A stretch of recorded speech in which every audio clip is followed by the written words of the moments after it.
Operation सिंदूर पर भारतीय वायुसेना ने सबसे बड़ा सबूत दे दिया है। Air chief marshal AP Singh ने कहा है कि ऑपरेशन सिंदूर के दौरान पाकिस्तान के 6 एयरक्राफ्ट तबाह हुए। तो इसमें भारतीय एयर डिफेंस सिस्टम S-400 ने कमाल किया और एयर डिफेंस सिस्टम ने पाकिस्तान के 5 फाइटर जेट और 1 एयरक्राफ्ट को मार गिराया, ये भी उन्होंने कहा है। वहीं वायुसेना चीफ ने कहा कि ऑपरेशन सिंदूर में पाकिस्तान को भारी नुकसान हुआ। ऑपरेशन सिंदूर में पाकिस्तान के मुरीदके और बहावलपुर एयरबेस तबाह हो गए। That it was, more of the high-tech war which was fought. In about 88-90 hours of war, we were able to achieve, so much of damage to their system that it was very clear in their mind that in this current situation, if they continue, they are going to continue paying for it more and more. So they have come forward and sent a message again through DGMO कि हम बात करना चाहते हैं, and which was accepted from our side. And when I say our side, is not just the Air Force, it's the joint decision that was taken, and it was taken even at. और अब आपको बताते हैं कि वायुसेना chief ने operation सिंदूर को लेकर आखिर क्या कहा। तो वहीं उन्होंने ये कहा कि हमने पाकिस्तान के 5 फाइटर जेट मार गिराए हैं, पाकिस्तान का एक जासूसी विमान भी मार गिराया है। ऑपरेशन सिंदूर में S-400 गेम चेंजर साबित हुआ है। पाकिस्तान लंबी दूरी के हथियार इस्तेमाल नहीं कर पाया। तो वहीं उन्होंने कहा कि पाकिस्तान हमारे एयर डिफेंस सिस्टम को भेद नहीं पाया, हम पर कोई प्रतिबंध नहीं था, हमें खुली छूट दी गई थी। ऑपरेशन सिंदूर में पाकिस्तान को भारी नुकसान हुआ है। साथ ही उनका यह भी कहना है कि पाकिस्तानी DGMO ने बातचीत की पेशकश की। तो वहीं उन्होंने कहा कि हमने पाकिस्तान में 9 आतंकी ठिकानों को तबाह किया। वहीं साथ उन्होंने ये भी कहा कि मुर्दके और बहावलपुर जैसे एयरबेस को भी ध्वस्त किया गया। और आज एयर चीफ मार्शल ने S-400 की जमकर तारीफ की। क्या है S-400 डिफेंस सिस्टम, ये भी बताते हैं आपको। Apart from these, the SAGW systems, mostly from, I'm talking about fighter aircraft are from S-400. We have at least 5 fighters confirmed kills and 1 large aircraft, which could be either an Elint aircraft or an AWNC aircraft, which was taken on at a distance of about 300 kilometers.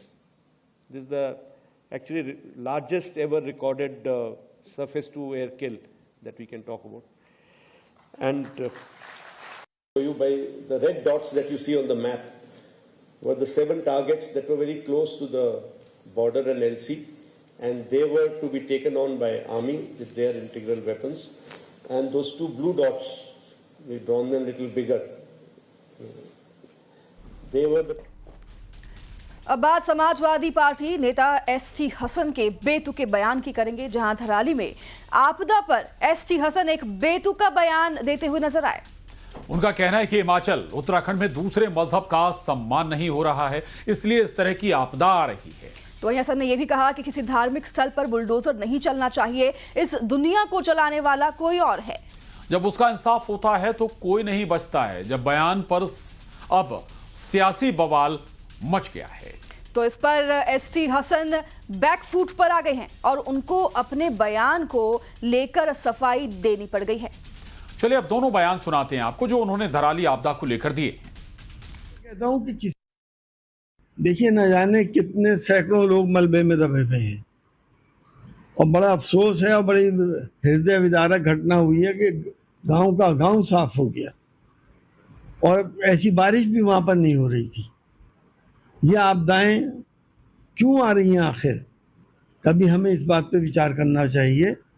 हमने जंगलों के साथ बड़ी नाइंसाफ़ी करी, जंगलों को कटान और तमाम चीज़ें हो रही हैं, और दूसरी उत्तराखंड में और हिमाचल प्रदेश में दूसरे के मज़हब का कोई सम्मान नहीं हो रहा। और मैं तो कहता हूँ कि किसी भी धार्मिक स्थल के ऊपर, चाहे वो दरगाह हो, मस्जिद हो या मंदिर हो, बुलडोज़र नहीं चलना चाहिए, भले से आप खाली करा लें। इस दुनिया को चलाने वाला कोई और है, और जब उसका इंसाफ होता है तो फिर वो आदमी कहीं से भी अपने को नहीं बचा पाता।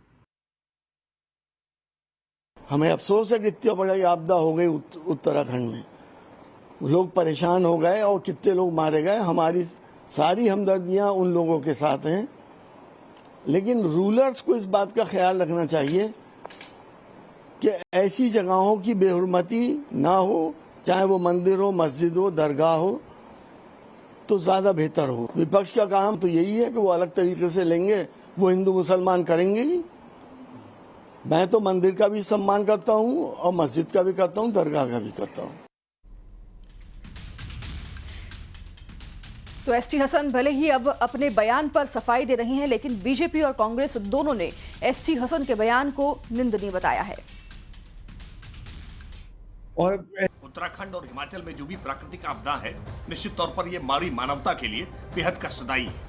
लेकिन समाजवादी पार्टी के सांसद एसटी हसन इन दुख पर और नमक मिर्च लगाने का काम कर रहे हैं। दुर्भाग्यपूर्ण है कि इस बात को भी वो मजहबी खांचे में देख करके लोगों के दुख को बढ़ाने का काम कर रहे हैं। और समाजवादी पार्टी जानबूझ करके ऐसे सांसद पर कोई कार्रवाई नहीं करती, बल्कि ऐसी बातों के लिए उनको सम्मानित और प्रोत्साहित करने का काम करती है। ऐसे बयानात निंदनीय। उत्तराखंड में जो कुछ हो रहा है, हिमाचल प्रदेश में जो कुछ हो रहा है, हिमाचल में तो हमारी कांग्रेस की सरकार है, उत्तराखंड के अंदर बीजेपी की सरकार है, और वो लोग जो बुलडोजर चला रहे हैं उनका तो कुछ बिगड़ नहीं रहा है। ये तो मासूम लोग हैं, इनोसेंट लोग हैं, बेगुनाह लोग हैं। इनके और इनके परिवारों के साथ तो सबकी सहानुभूति होनी चाहिए। चलिए अब बात रायसेन की करेंगे, जहां एक निजी स्कूल में इस्लामिक पढ़ाई करने का मामला सामने आया है। मामला सामने आने के बाद हंगामा हो गया और अब सवाल ये उठ रहा है कि आखिर ऐसा क्यों किया जा रहा था और ये सब कब से चल रहा था। तो वहीं स्कूलों में अब तक किताबों को लेकर मनमानी देखी जा रही है, लेकिन ये पहली बार हुआ जब किसी निजी स्कूल में शिक्षा विभाग के नियमों के खिलाफ पढ़ाई इस तरह से करवाई जा रही हो।